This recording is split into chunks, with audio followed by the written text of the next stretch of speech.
So part of the series we'll be looking at the difference between truth and hidden meaning. So you might wonder, what's the point of studying history? Because you know already that history is not true about the subject, which it is lying. However, lies invariably are about truth. So we can study these lies and find the deeper meanings. So we're going to look at things like symbols and words, particularly ones that mean pejoratives or negatives that actually have positive connotations. Primitive is a great example. We're told that the people that lived long ago were primitive. But when we think about this word, primitive, primal, primordial, prime comes out. And we know prime root really means prime radical. So it's more likely that they were quite civilized actually, and that they're hiding something. So we're going to get into what sort of a society that they had constructed. Historically, a lot of social contract theory comes to the Magna Carta, although Cyrus's cylinder of Columbus Day 539 BC technically is perhaps more important. The important thing about that also is before Christ. I know we want to say common, but there's a lot of reasons why we should talk about what that word really means. Christ and Messiah mean anointed one, which refer to the Exodus oil made of cannabis that the Therapeutica used to anoint each other during the times of Gnostic Occidental mysticism. So it's interesting that they haven't changed the calendar. They've just sort of changed its name. I mean, go ahead, use another calendar. I did for a long time. Switch to the Mayan long count. It's a great calendar. Just write it on your hand every day. But if we're going to use BCE and CE, I think we should describe it differently as before the collapse era and the communist era, which really makes a lot of sense to take the common era and to use iconoclasm to steal the work, change the names, and present some sort of a false history. Anyway, so this idea that the Magna Carta was signed under duress by a tyrannical king who was unfair, an absolute monarch, foolish, and considered ugly. And then the people were saved and their rights were restored to them. This is a false legacy. What really happened is nothing like this. And the reason we know that is because the story tells you about a king who was forced to sign a contract. An agreement must be voluntary. Any forced involuntary contract is essentially non-legally binding. There are exceptions to this rule, of course, but in general, the idea is to know what you have participantly signed a contract of and what the rules are. So let's look at this history slightly differently. King John Plantagenet, who, yes, looks not so ugly, in fact, looks a lot like Christ, was threatened upon signature with death if he did not sign, which is sort of an interesting metaphor for our social contracts that we keep to this day. And it is an important thing to remember that efficiency of breach is used to this day. So every contract has a clause, including the Magna Carta. And every contract is based on some sort of uniform commercial code.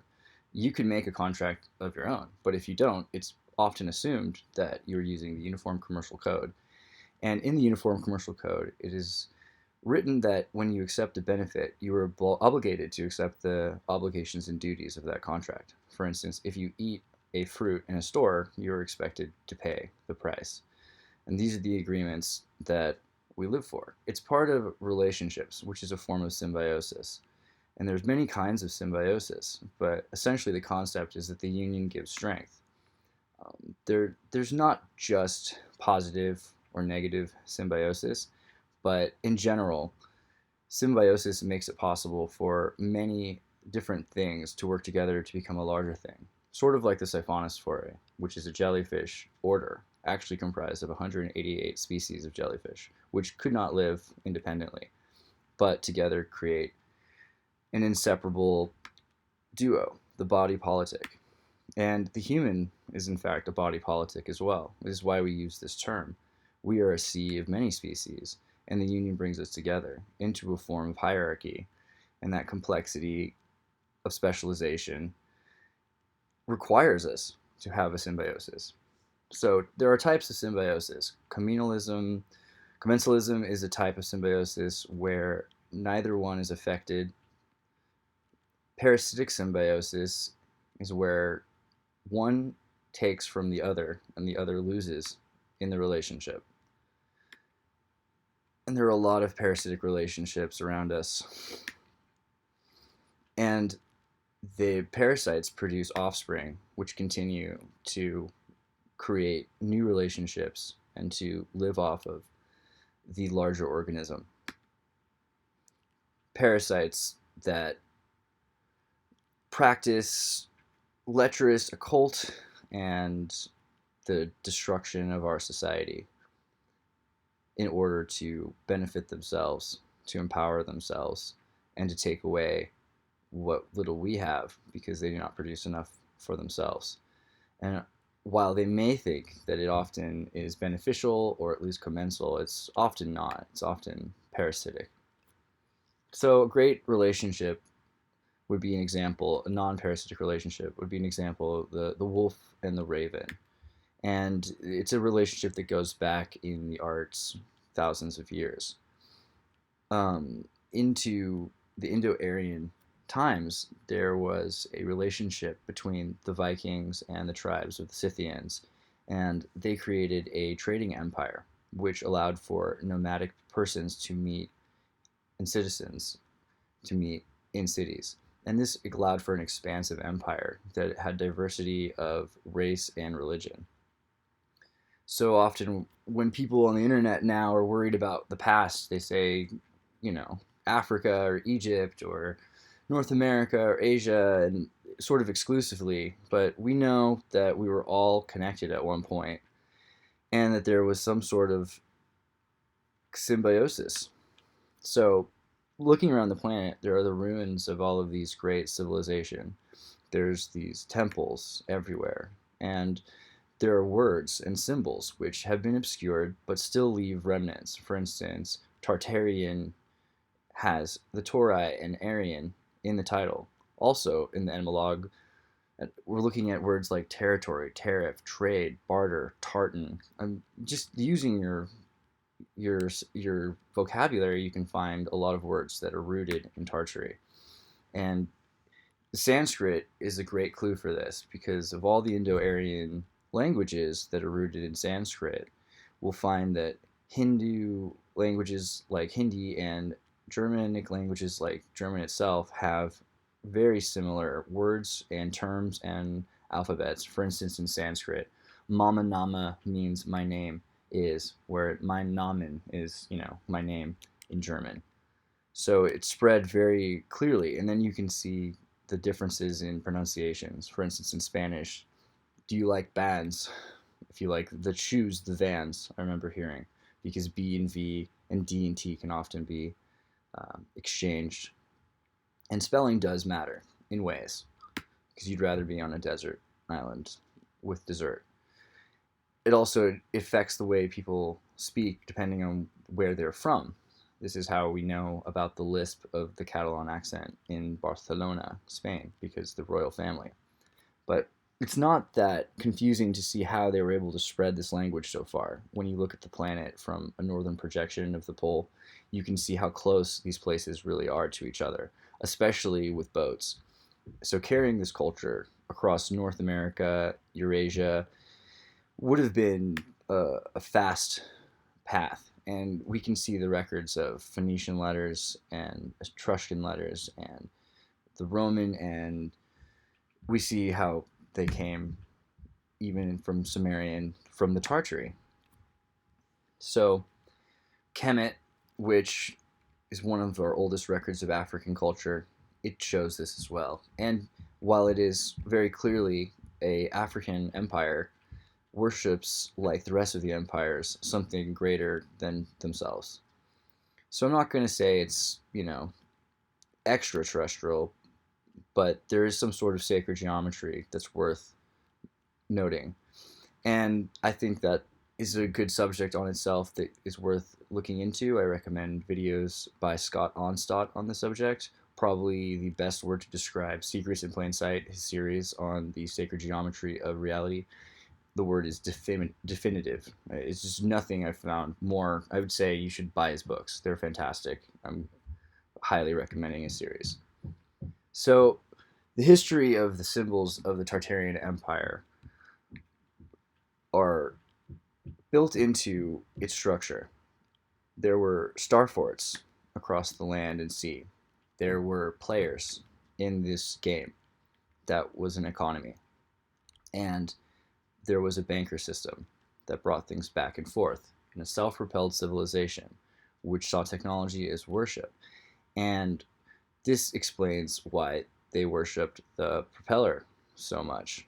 And I know this is kind of scary subject for some people, but really, it's even if it's been forbidden because you think it's a symbol of hate, please remember that all talismans have whatever meanings you project on them. Context is everything, and it's a really bad idea to put negative energy into a symbol. I mean, that's just a tip that I would recommend. And in general, if you're going to give up the propeller, you might as well give up carrots and spinach and animal rights too, because they're all inextricably linked by identity politics, if you really feel that way.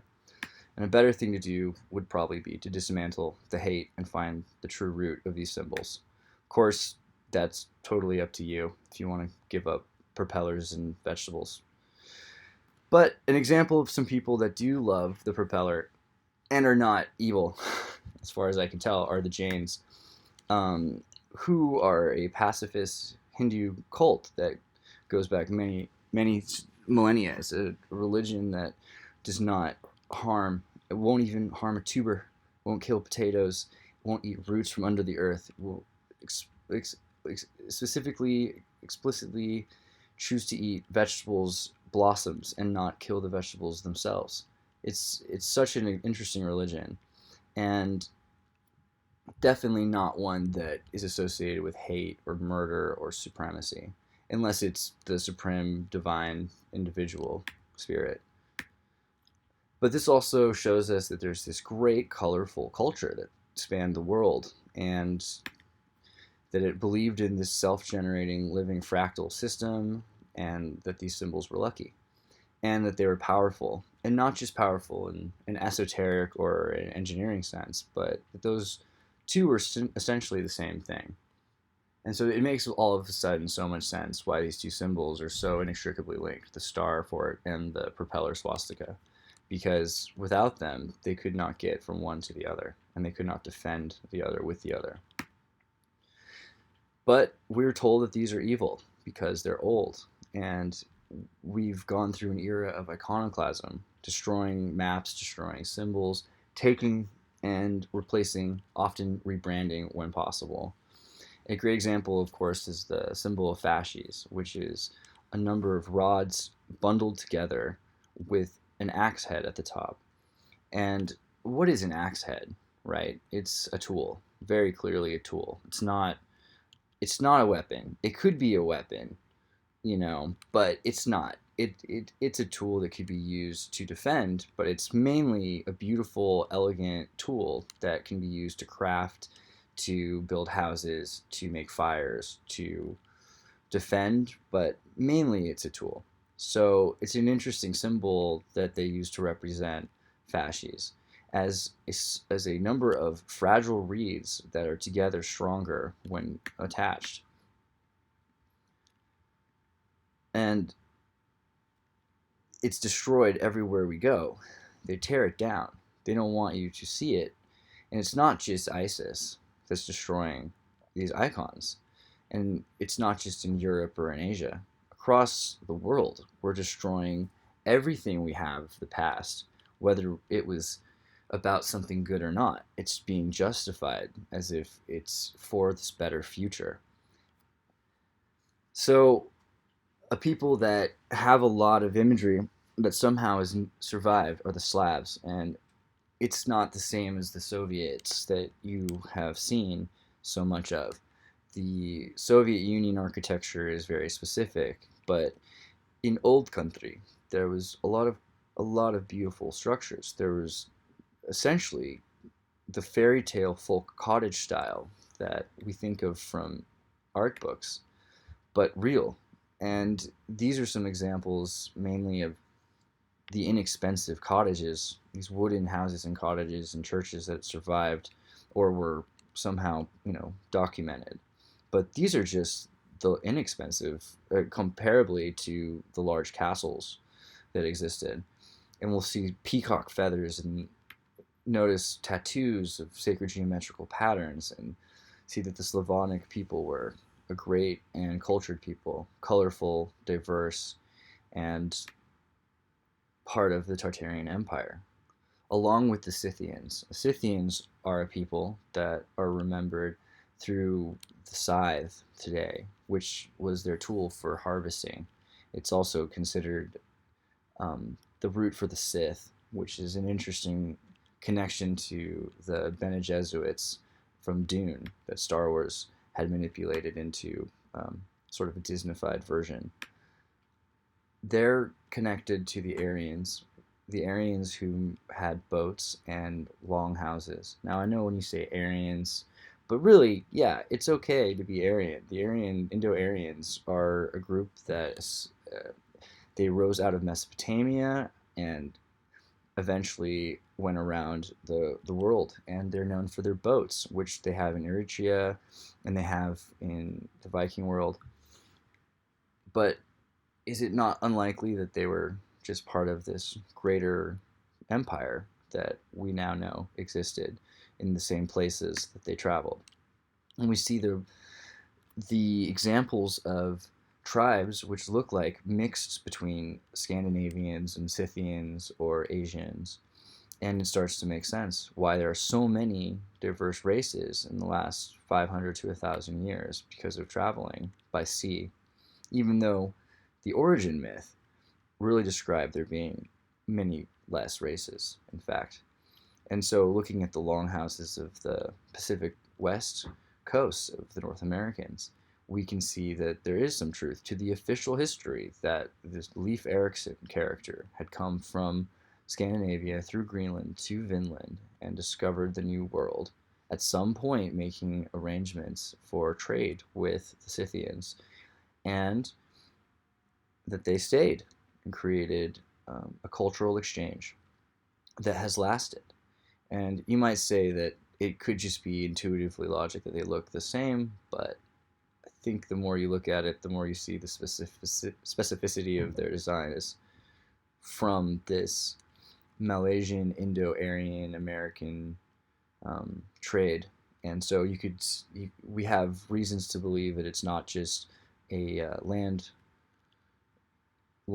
continent like Gondwana or Pangaea or an ice bridge, but actually boats and interaction. But any of these solutions will describe why we have these noble savages, as they were called, who were cultured, civilized, and also, in some cases, clearly more Asiatic or more Scandinavian than others, including the Han tribe of Canada. So, the Han, the Asian, the Chinese, let's talk about the Chinese first, because those are all different things. And before we get into the Chinese, let's talk about origin models for nations. So I use the TRAP-A-ZOID scheme, and the way I look at it is usually a foreign king invades, not with his own sons, but often with conscripted soldiers from another defeated nation. And they're then forced to defeat the enemies of the king, which exhaust the defeated empire and continually exhaust the undefeated empire into defeat. When the nation is defeated, they're conscripted, they're enslaved, they're culturally erased, and they are assimilated into a working class or a soldier class, like the formerly defeated that helped defeat for the king the new nation. And this perpetuates colonialism and also the culture through a system called kyriarchy. And kyriarchy is a system of cross-sectional polarizations that are used to isolate and to antagonize different groups of people into submission to a larger system. So you might consider yourself male or female, but you might be black or white, or you might be Republican or liberal. And each one of these cross sections puts you in a smaller and smaller um, group where you have less and less advocates from the rest of the identity politic. So, using the system, it puts the upper class at the top and the slave class at the bottom and gives a certain amount of leeway to the middle class so long as they encourage the lower class to behave and are discouraged by the lower class from misbehaving. And this also translates to an essentiality for concern, because your capacity for concern is dependent on your ability to take care of your fundamental physiological needs, your safety, your love, and self-esteem before you can reach self-actualization. So it essentially licenses self-actualization for the elite and takes it away as an option for the poorer classes. And it's a repeatable experiment. You can see this all over the world, in India with the caste system, in the serfs of Europe, which had a religion at the top, incidentally similar to the Brahmin priesthood above the princes, and in Latin American society as well. And another interesting thing about this model is it shows that the foreign king is at the top and the conscripted soldiers are in the middle, and the defeated nation is always, always, always at the bottom. And so looking at the Latin Americans, of course, you have the peninsulars at the top and their mixed race slightly underneath them. The Africans, who had been brought in to slave, are above the indigenous. And that's not the only place you're going to find that. You look into India, the Indo-Aryans at the top are not the natives, the untouchables are. And there's plenty of statistical evidence to show, and etymological and linguistic evidence to show that this is the case. And, ask a Tamil. But looking into Europe, it's very, very similar. It's not that Europe was ever really run by Europeans, as far as we can tell. England was a Roman Britannic state for a very long time, full of slaves, and it is to this day run by the Wilhelm House of Windsor, which is their British English version of their name, Wilhelm, but they're not hiding it very well. King George III couldn't speak English during the American Revolution, which I'm sure made it easier for the Masons to manipulate independence and anti-disestablishmentarianism. But he wasn't the first king either. It's not that the German line is the first. William the Conqueror, a Norman, could not speak English either. For 300 years, his line did not. So this is where we get back into who is China. Because if England is in English and South America is in South American, and India isn't run by the Indians, I doubt China is either.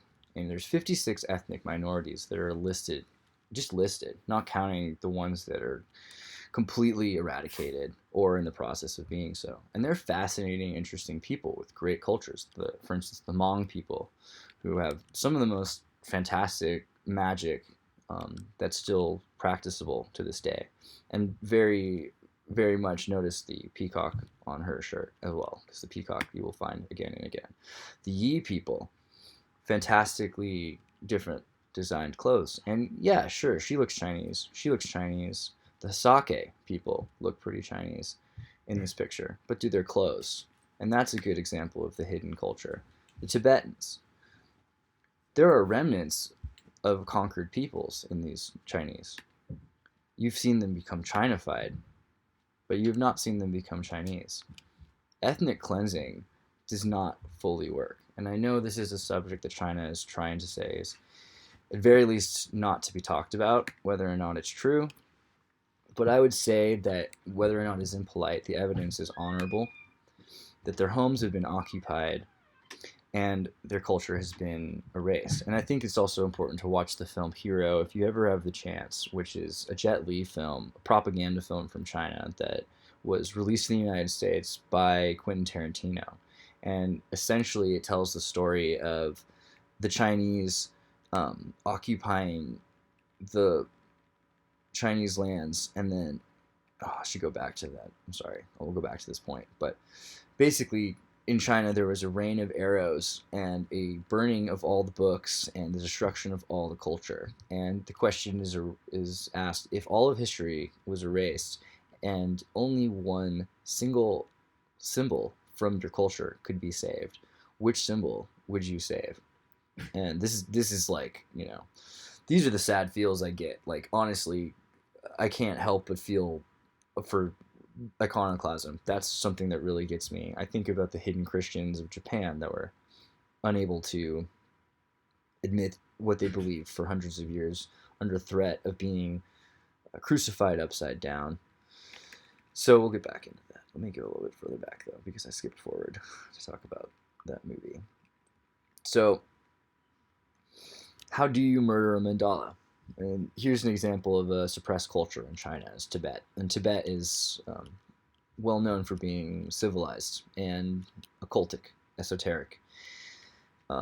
They make fantastic mandalas out of sand paint and then wipe them away. So it seems kind of like the hardest culture to really erase, and the one that gives so much hope, because sure, they can rape and murder and they can move in a bunch of Chinese to Tibet, but no matter how hard they try to conquer Tibet and to make Tibet China, China will never be Tibet. It can never be Tibet. Tibet is just too fantastical. It's too magical. It's too sophisticated.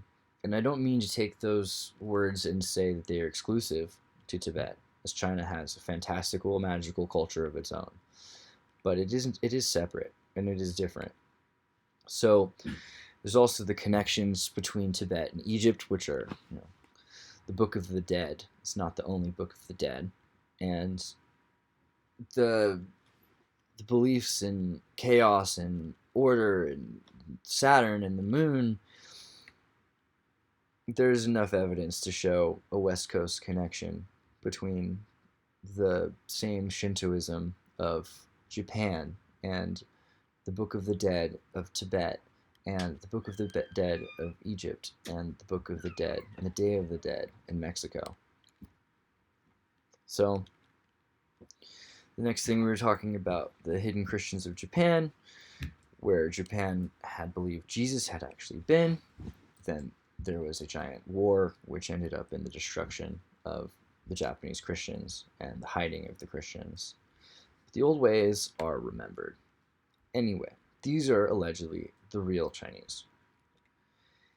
But I have to ask, if a rape culture is the product of rape, is rape culture really your culture? So here's a non-Han Chinese origin story.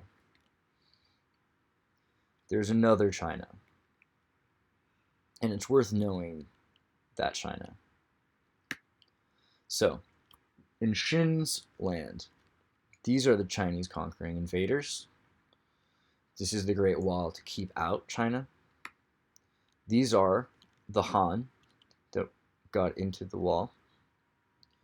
Officially, they're supposed to be Chinese, but I would say the Uyghurs are not just another ethnic group. They're supposedly Turkish looking, but this is because the last of them that are allowed to be considered their own people live in Turkey. Still, these people live in China to this day, and they are Chinese. And it makes you think about indigenous people and their cultures being taken from them, and their lands being taken from them, and their assimilation through rape.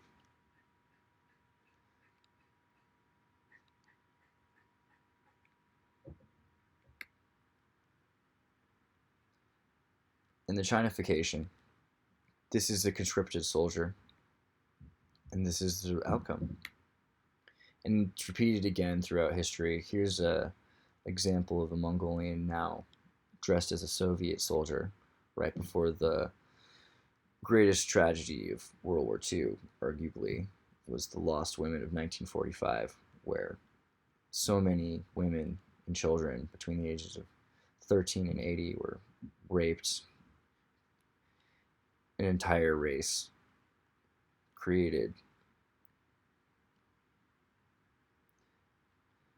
And it's something that we're told we know happened, but somehow we're supposed to be justifying it because the Germans did bad things during the war too, or at least their husbands did. So, you know, the men were bad, so we should rape their women and their children. Although I'll ask you to find some evidence that's neither cartoon nor Hollywood, because I think a mob will probably have a hard time doing that. It's a lot easier to be vindictive than to think about the qualities of a situation. But I have to ask, was this really the right way to do it? Because if you're not being fair, you'll end up having to pay the bill later. So these are the conscripted soldiers. Where were they from?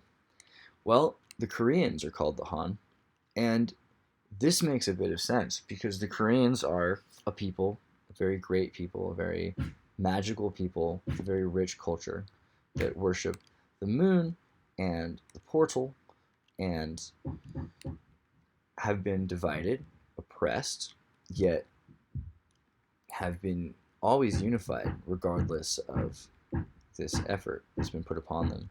And they worship the two pillars, they have the sun and the moon dynamics, and while they are proudly not Chinese, they maintain very many Chinese artifacts in their culture. So is it possible that these are Korean artifacts and they are not Chinese in origin? We consider many Japanese things to be Chinese in origin. Could it be that these Chinese things are Korean? Another movie to watch that's interesting, from Korea, 2009, Lost Memories, which is an alternative timeline that shows what would happen if the Japanese had never lost their control of Korea in World War II. And it's definitely an interesting story.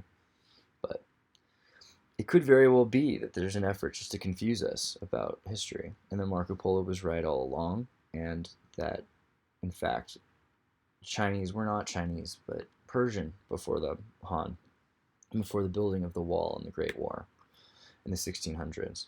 So Marco Polo, who was from Cruzer, Croatia, which is a giant white stone castle island in the middle of the Balkans, was known for traveling to China, and he arrived back in Europe and was imprisoned right before the beginning of a great European war.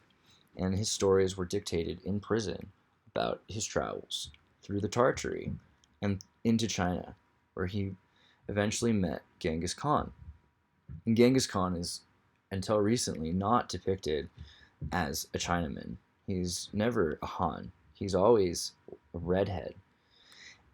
And in the old days, we used to think it was kind of strange that they put John Wayne as Genghis Khan, but now I have to think it's just part of the tradition. And Marco Polo probably wasn't wrong about that. There's so many things that we're told Marco Polo was correct about, but we're supposed to believe these things that were incorrect were just such huge misconceptions that we would miss them. It seems unlikely. It's more likely that we're wrong about so many things in history because we saw the Netflix version. However, you know, it's possible that so many of these races have been changed in order to obscure the importance of them and to show that the Caucasian is some sort of elite singular race, but I kind of think not. I think it makes more sense that there's just a grand economy that shares in the spoils with all of the nations. However, China from Persia, Persians from China, the Parthian era, the redhead Iranian Persian Chinese. There's a lot of evidence to show that Marco Polo